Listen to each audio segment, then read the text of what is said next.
Dynsoft ERP систем анх суулгахад сангийн сайдын 2014 оны 249 дугаар тушаалын хавсралт дахь аж ахуйн нэгжийн нэгтлэн бодох бүртгэлийн дансны жишг төлөвлөгөө санхүү бүртгэл данс код цонхонд оруулсан байдаг. Жишг жагсаалтыг гарын авлагаас татаж авах боломжтой. Энэ цонхонд танай байгууллагын ажил гүйлгээ хөтлөх бүх дансны жагсаалт харагдах бөгөөд байгууллага бүр өөрийн үйл ажиллагааны чиглэлээс хамаарч өөрийн байгууллагад тохирох дансны төлөвлөгөөг энэ цонхонд зохионо. Шинээр данс хувилж үүсгэх шаардлагатай тохиолдолд дансны код нэршил засах огт ашиглахгүй дансыг устгах боломжтой.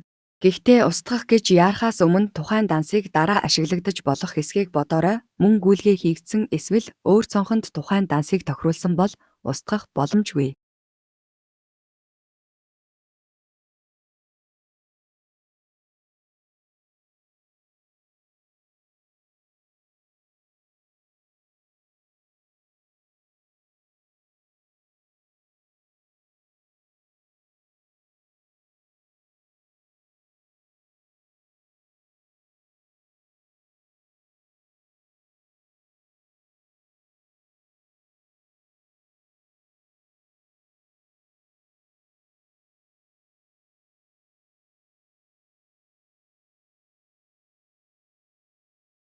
Данс шинээр үүсгэхдээ тухайн данс аль бүлэгт харьяалагдахыг зөв сонгох шаардлагатай. Учир нь программаас тайлан мэдээ боловсруулж харуулахдаа тухайн дансны бүлгээр харуулдаг тул буруу бүлэгт данс үүсгэвэл тайлангийн буруу үзүүлэлтэнд дүн очихыг анхаарна уу?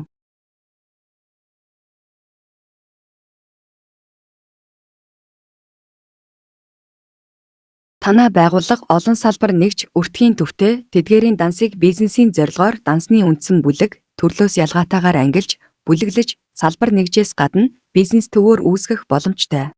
Ингэж үүсгэхээс өмнө үндсэн тохиргоо бизнес төв бүлэг төрөл цонхнуудад ангилж, бүлэглэх сонголтоо урьдчилж оруулна.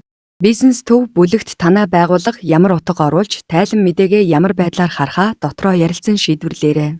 Харин бизнес төрөл багнанд тухайн данс яг ямар утга төрөлтэй данс болохыг тодорхойлж оруулах нь оновчтой. Жишээлбэл орлого зарлалын дансуудаа ялган үүсгэхдээ цалингийн зардал, ашиглалтын зардал зэрэг зардлын дансуудаа ялган оруулна. Данс олноор үүсгэхдээ ямар төрлийн данс үүсгэх гэдгээс хамаарч ижил бүлгийн дансыг сонгоод олноор үүсгэх товч дарна.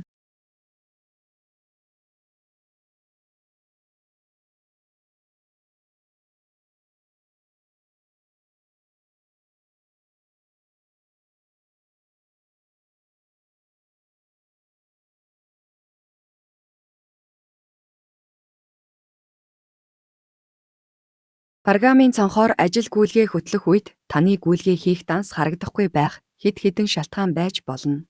Жишээ нь өглөг, авлага, бараа материал, үндсэн хөрөнгө гэх мэт модулуудад туслах журнал хөтлөх данснууд сонголтонд харагддаг.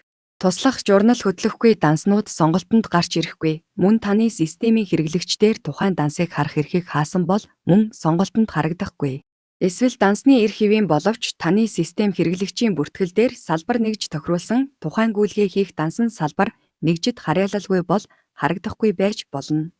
Данс харагдахгүй тохиолдолд үндсэн тохиргоо систем хэрэглэгч данс цонхонд хэрэглэгчийн эрхээ шалгаарай.